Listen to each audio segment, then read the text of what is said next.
ഹരിച്ചേട്ടാ, നമ്മുടെ ഇന്ത്യയുടെ വ്യോമസേനാ മേധാവി ഒരു വലിയ ആശങ്ക പങ്കുവച്ചിരിക്കുന്നു.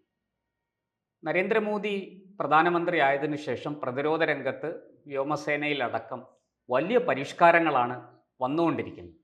ഇത് വലിയൊരു കുതിച്ചുചാട്ടം തന്നെ ഈ മേഖലയിൽ നമുക്ക് സംഭവിച്ചു. നമ്മൾ കൂടുതൽ കരുത്തരായി എന്നുള്ളത് ഇന്ന് ലോകം തന്നെ അംഗീകരിച്ചിരിക്കുക.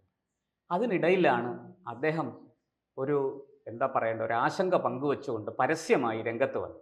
എന്താണ് അദ്ദേഹത്തിൻ്റെ ഈ ആശങ്കയ്ക്ക് പുറകിലെ കാരണം? എന്താണ് ഇതിൻ്റെ വിശദാംശങ്ങൾ എന്തൊക്കെയാണ്? ശരിയാണ്. ഇന്ത്യയുടെ വ്യോമസേനാ മേധാവി air chief marshal A P. Singh ഈ കഴിഞ്ഞ ദിവസം, അതായത് ആത്മനിർഭർ ഭാരത് വ്യോമസേനയിലെ ആ ഒരു വിഷയത്തെക്കുറിച്ചാണ്, അതായത് self sufficiency in Indian air force എന്നുള്ള ഒരു വിഷയത്തെക്കുറിച്ച് നടന്ന ഒരു സെമിനാറിൽ അദ്ദേഹം ഞെട്ടിപ്പിക്കുന്ന ചില വസ്തുതകൾ പറയുകയും അതിനെ തുടർന്ന് അത് വലിയ ചർച്ചകൾക്ക് വഴിവെക്കുകയും ചെയ്തു. Air chief marshal A P. Singh പറഞ്ഞത്, ചൈന ഇപ്പോൾ അതിന്റെ 6th ജനറേഷൻ 6ാം ജനറേഷൻ ഫൈറ്റർ ജെറ്റ് പരീക്ഷിച്ചു കഴിഞ്ഞിരിക്കുകയാണ്. പക്ഷെ ഇന്ത്യ ഇപ്പോഴും 4.5 ജനറേഷൻ ഫൈറ്റർ ജെറ്റുകൾ, അത് നമ്മൾ തദ്ദേശീയമായി വികസിപ്പിച്ചെടുത്ത ലൈറ്റ് കോമ്പാറ്റ് എയർക്രാഫ്റ്റ് തേജസ് 1A ആ യുദ്ധവിമാനം നമുക്ക് ഇതുവരെ നമ്മുടെ വ്യോമസേനയുടെ ഭാഗമാക്കാൻ കഴിഞ്ഞിരുന്നില്ല. അപ്പം ഇത് അദ്ദേഹം സൂചിപ്പിച്ചത് ഏതാണ്ട് 2010-12 കാലഘട്ടത്തിൽ ഇന്ത്യൻ വ്യോമസേന തേജസ് വിമാനങ്ങൾക്ക് ഓർഡർ കൊടുത്തിരുന്നതാണ്. ഈ 14 വർഷം കഴിഞ്ഞിട്ടും അതിലെ ഒരു വിമാനം പോലും കൊടുക്കാൻ നമ്മുടെ വ്യോമസേനയ്ക്ക് തദ്ദേശീയമായി വിമാനങ്ങൾ നിർമ്മിച്ചു കൊടുക്കുന്ന ഹിന്ദുസ്ഥാൻ എയറോനോട്ടിക്സ് ലിമിറ്റഡിന് കഴിഞ്ഞില്ല എന്നത് അത് വളരെ ഞെട്ടിപ്പിക്കുന്നതെന്ന് മാത്രമല്ല, നമ്മുടെ ഭാരതത്തിന്റെ സുരക്ഷയ്ക്കും വലിയ ഭീഷണിയാണ്. ഇത് പറയുമ്പോൾ നമുക്ക് ശ്രദ്ധിക്കാതിരിക്കാൻ പറ്റില്ല. ഇപ്പൊ 2 കാര്യങ്ങളാണ് അദ്ദേഹം പറഞ്ഞത്. ഒന്ന്, നമ്മുടെ വിമാനങ്ങളുടെ ക്വാളിറ്റി. രണ്ടാമത്തേത് നമ്മുടെ വിമാനങ്ങളുടെ ക്വാണ്ടിറ്റി. അതായത് ഇന്ത്യൻ വ്യോമസേനയ്ക്ക് 40-ലധികം സ്ക്വാഡ്രണുകൾ വിമാനങ്ങൾ ഉണ്ടാവണമെന്നാണ് അതിന്റെ ഒരു ഒരു നിയമം. ആ സ്ഥാനത്ത് ഇന്ന് ഫുള്ളി ഓപ്പറേഷനിലായിട്ടുള്ള 28-30 താഴെ മാത്രം സ്ക്വാഡ്രണുകളാണുള്ളത്. ഒരു സ്ക്വാഡ്രണിൽ 18 യുദ്ധവിമാനങ്ങളാണ്. അപ്പൊ നമുക്ക് ഏതാണ്ട് 180 വിമാനങ്ങളുടെ എങ്കിലും കുറവ് നമുക്കിന്നുണ്ട്. ഏറ്റവും കുറഞ്ഞത് 180ഓളം വിമാനങ്ങളുടെ കുറവുണ്ട്. നമ്മുടെ എതിരാളിയായ ചൈന ലോകത്തിലെ ഏറ്റവും വലിയ വ്യോമശക്തിയായി മാറിക്കൊണ്ടിരിക്കുകയാണ്. ഇന്ന് അമേരിക്കയെക്കാൾ ഒരു പടി മുന്നിലാണ് ചൈന. അപ്പൊ നമ്മുടെ വിമാനങ്ങളുടെ ക്വാളിറ്റി, എണ്ണം കുറവാണ്, ക്വാണ്ടിറ്റി, സ്ക്വാഡ്രണുകളുടെ എണ്ണം കുറഞ്ഞു. ക്വാളിറ്റി നമുക്കുള്ളത് 4.5 ജനറേഷനിലെ ഒരേ ഒരു തരം വിമാനമാണ് റഫേൽ. ഇതാണ് അദ്ദേഹം ചൂണ്ടിക്കാണിച്ചത്.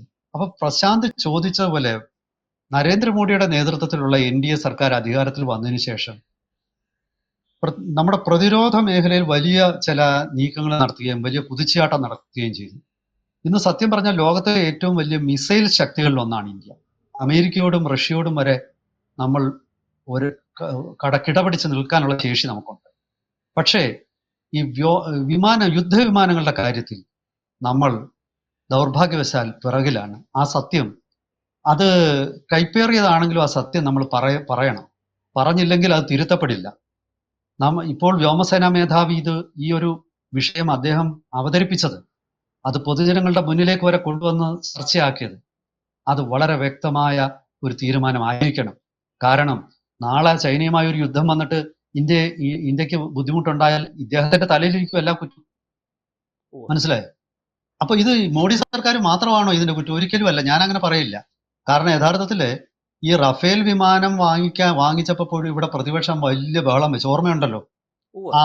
ഇന്ത്യക്ക് റഫേൽ ഇന്ത്യ വാങ്ങിച്ച വിലയേക്കാൾ കുറഞ്ഞ വിലക്കാണ് ഖത്തറിന് കൊടുത്തത്. എന്നിട്ട് എന്താണ് പിന്നെ ഈ ബഹളമൊക്കെ വെച്ചിട്ട് പിന്നെ അതിനെക്കുറിച്ച് മിണ്ടുന്നില്ലല്ലോ. ഒരു ഇലക്ഷൻ ആകുമ്പോൾ ഒരു ഓളം ഉണ്ടാക്കാൻ കുറെ കാര്യങ്ങൾ വിളിച്ചു പറയും. അതായത് ഇന്ത്യ നേരിടുന്ന ഏറ്റവും വലിയ പ്രശ്നം ഞാൻ പറഞ്ഞത്, ഇന്ത്യയുടെ ഡിഫൻസ് പ്രതിരോധ വിഷയങ്ങൾ ചർച്ച ചെയ്യപ്പെടുമ്പോൾ രാഷ്ട്രീയമാണ് അവിടെ ചർച്ച ചെയ്യപ്പെടുന്നത്, അല്ലാതെ പ്രതിരോധ ആവശ്യങ്ങളല്ല. ഇതാണ് ഇവിടുത്തെ പ്രശ്നം. പക്ഷേ അതേസമയം മറ്റൊരു കാര്യം നമ്മൾ മറക്കുകയും വേണ്ട. നരേന്ദ്രമോദി സർക്കാർ അധികാരത്തിൽ വന്നെങ്കിലും ഈ പ്രതിരോധ മേഖലയിലെ ചില പാളിച്ചകൾ, അവിടെ ചില സ്ഥാപിത താല്പര്യക്കാരായ ശക്തികളുണ്ട്. അത് ഉദ്യോഗസ്ഥ തലത്തിലുണ്ട്, മറ്റു രീതിയിലുമുണ്ട്. അത്തരക്കാരെ പരിപൂർണമായിട്ട് ഒഴിവാക്കാൻ സാക്ഷാൽ നരേന്ദ്രമോദിക്ക് പോലും കഴിയുന്നില്ല എന്ന് അതൊരു സത്യം തന്നെയാണ്. അത് നമ്മൾ വിളിച്ചു പറഞ്ഞ അതിനും പരിഹാരം ഉണ്ടാക്കിയേ പറ്റും. ഇപ്പോൾ ഞാൻ പറഞ്ഞു വരുന്നത്, നമ്മൾ തേജസ് എന്ന് പറയുന്ന തദ്ദേശീയമായി നിർമ്മിക്കുന്ന വിമാനത്തിന് ഒരു വലിയ ചരിത്രമാണ്. എന്തോ ചോദിക്കാൻ വന്നല്ലോ, അത് ചോദിച്ചോളൂ. ഞാൻ തീർച്ചയായിട്ടും ആ കാര്യമാണ് ചോദിക്കാൻ വന്നത്. ഈ തേജസിൻ്റെ ആ നിർമ്മാണത്തിൽ എന്താണ് ഈ മെല്ലെപ്പോക്ക്, അല്ലെങ്കിൽ എന്തുകൊണ്ടത് പൂർത്തിയാകുന്നില്ല?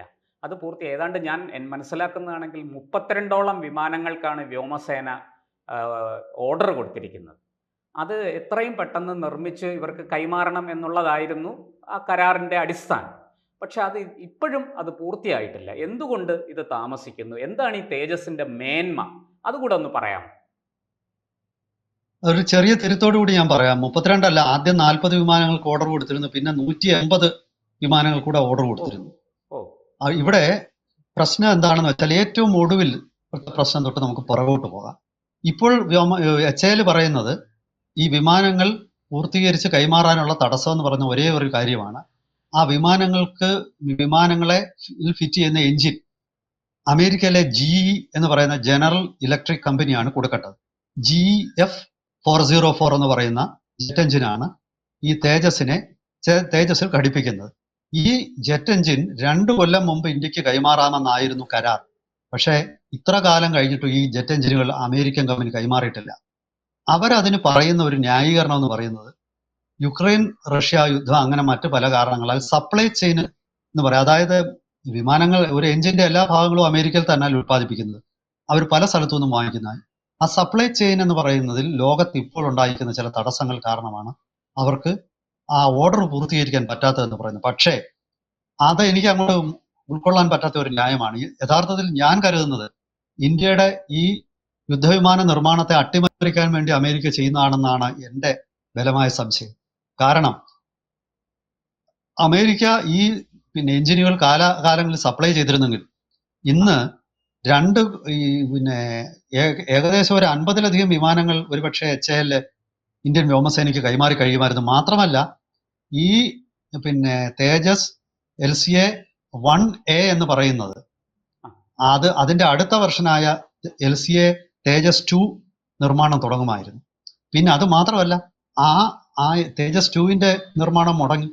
രണ്ടാമത് AMCA എന്ന് പറഞ്ഞ് മറ്റൊരു വിമാനം ഇന്ത്യ ഡിസൈൻ ചെയ്ത് നിർമ്മിക്കാനുള്ള തയ്യാറെടുപ്പിലായി. അതായത് അഡ്വാൻസ്ഡ് മീഡിയം കോമ്പാറ്റ് എയർക്രാഫ്റ്റ് ആണ് AMCA എന്ന് പറയുന്നത്. അഡ്വാൻസ്ഡ് മീഡിയം കോമ്പാറ്റ് എയർക്രാഫ്റ്റിന്റെ ഈ വർഷം അതിന്റെ ഡിസൈനും എല്ലാം കംപ്ലീറ്റ് ചെയ്ത് അതിന്റെ പ്രോട്ടോടൈപ്പ് നിർമ്മിക്കാനുള്ള ശ്രമം തുടങ്ങേണ്ടത്, അതും തടസ്സപ്പെട്ടു. അപ്പം തേജസ് LCA 1A മാത്രമല്ല തടസ്സപ്പെട്ടത്, നമ്മുടെ ഒരു വിമാനങ്ങൾ ഭാവിയിൽ നിർമ്മിക്കാനിരുന്ന മുഴുവൻ വിമാനങ്ങളുടെയും നിർമ്മാണം തടസ്സപ്പെട്ടു എന്നുള്ളതാണ് അതിന് കാരണമായ എൻ്റെ ബലമായ സംശയം.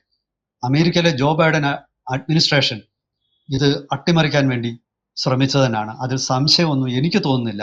യഥാർത്ഥത്തിൽ അവിടെ ഇന്ത്യക്ക് പറ്റിയ തെറ്റ്, അത് ഇപ്പോൾ മോഡി സർക്കാരിന്റെ തെറ്റല്ല. ഈ വിമാനം ഡിസൈൻ ചെയ്യുന്നത് അത് നമുക്ക് ചരിത്രത്തിലേക്ക് പോവാം. വിമാനം ഡിസൈൻ ചെയ്യുമ്പോൾ ആദ്യം നമ്മൾ ഉദ്ദേശിച്ചിരുന്നത് തദ്ദേശീയമായി വികസിപ്പിക്കുന്ന കാവേരി എഞ്ചിൻ ഉപയോഗിക്കണമെന്നാണ്.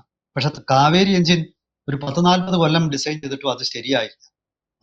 അവിടെ നമ്മൾ ചെയ്യേണ്ടിയിരുന്നത്, നമ്മുടെ വിമാനം ഡിസൈൻ ചെയ്യുമ്പോൾ അത് റഷ്യൻ എഞ്ചിൻ ഉപയോഗിക്കാനുള്ള പാകത്തിന് വേണമായിരുന്നു ആ വിമാനത്തിന്റെ ഡിസൈൻ ഫ്രീസ് ചെയ്യേണ്ടത്. ചൈന അങ്ങനെയാണല്ലോ ചെയ്തത്. ചൈന ഇപ്പോഴാണ് സ്വന്തമായിട്ട് എഞ്ചിനുകൾ, അത് തന്നെ റഷ്യയുടെ എഞ്ചിൻ റിവേഴ്സ് എഞ്ചിനീയറിംഗ് ചെയ്തത്. നമ്മൾ കാവിച്ച് ഒരു ചർച്ചയിൽ അത് സൂചിപ്പിച്ചിരുന്നു. എന്തായാലും മോഡി സർക്കാർ കാവേരി എഞ്ചിന്റെ നിർമ്മാണം വീണ്ടും പുനരുജ്ജീവിപ്പിച്ചിട്ടുണ്ട്. പക്ഷെ ഞാൻ പറഞ്ഞു വരുന്നത്, അമേരിക്കൻ എഞ്ചിനുകൾ മാത്രം ഉപയോഗിക്കുന്ന രീതിയിലാണ് ഇത് ഡിസൈൻ ചെയ്തത്. അപ്പൊ അത് കാരണം നമ്മൾ അമേരിക്കയെ ആശ്രയിക്കേണ്ടി വന്നു. അതിന് മോഡി സർക്കാരല്ല കുഴപ്പം. പക്ഷേ എന്ന് വെച്ചിട്ട് ഈ 10 കൊല്ലത്തിലധികമായിട്ട് ഭരണത്തിലിരിക്കുന്ന സർക്കാരിന് ഇതൊക്കെ ഒന്നും മുൻകൂട്ടി കാണാനുള്ള ശേഷിയില്ലെങ്കിൽ അവിടെ ആ കുറ്റം ഏറ്റേ പറ്റും. അതില് അങ്ങനെ കൈ കഴിയാനൊന്നും പറ്റില്ല. പക്ഷേ ഞാൻ പറഞ്ഞു വന്നത്, ഈ HALന്റെ ഈ ഒരു മെല്ലെപ്പോക്കും, അതുപോലെ ഒരു ബ്യൂറോക്രാസി റെഡ് ടേപ്പ്, ചുവപ്പ് നാടകള്, ബോട്ടിൽ നെക്കുകള്, ഇങ്ങനെയൊക്കെയുള്ള ഒരുപാട് വിഷയങ്ങളുണ്ട്. ഇതൊരു വലിയ ചർച്ചയ്ക്ക് വിധേയമാക്കേണ്ടതാണ്. എങ്കിലും ഞാൻ പറയാം, 82-ൽ ഇതിന്റെ ആശയം വന്നു, ആ 90-ൽ പിന്നെ വീണ്ടും നിർമ്മാണം തുടങ്ങി, 2001-ൽ ആദ്യത്തെ പരീക്ഷണ പറക്കൽ നടത്തി, 2016-ൽ ഇതിന്റെ പ്രാഥമിക വെർഷൻ ഉണ്ടാക്കി. അത് അത്തരം വിമാനങ്ങൾ ഇപ്പം ഇന്ത്യൻ വ്യോമസേനയിലുണ്ട്. പക്ഷെ അഭ്യാസ പ്രകടനങ്ങൾക്കൊക്കെ മാത്രം ഉപയോഗിക്കുന്നു. പക്ഷെ പൂർണ്ണമായിട്ട് ആയുധം ഘടിപ്പിച്ച ഈ വിമാനം, അതായത് ഫൈനൽ ഓപ്പറേഷണൽ ക്ലിയറൻസ് കൊടുക്കുന്നത് 2019-ലാണ്. അതിനുശേഷമാണ് ഈ നിർമ്മാണങ്ങളെല്ലാം വല്ലാതെ താളം തെറ്റി. അപ്പം എന്തായാലും ഇതിന്റെ ഗുണവും കൂടെ ഞാൻ പറഞ്ഞേക്കാം. പ്രശാന്ത് ചോദിച്ചല്ലോ, അതായത് ഇന്നലെ നമ്മളൊരു കാര്യം പറഞ്ഞു. അതായത് പിന്നെ ഇന്ത്യ നേരത്തെ ഉപയോഗിച്ചുകൊണ്ടിരുന്ന MiG-21 വിമാനമാണ്. അത് ഇന്ത്യയിൽ തന്നെ അസംബിൾ ചെയ്തതാണ്. ആ 841 MiG-21 വിമാനങ്ങൾ ഇന്ത്യയിൽ അസംബിൾ ചെയ്യുമ്പോൾ അതിലെ 480 എണ്ണം തകർന്നു വീണു. മനസ്സിലായോ?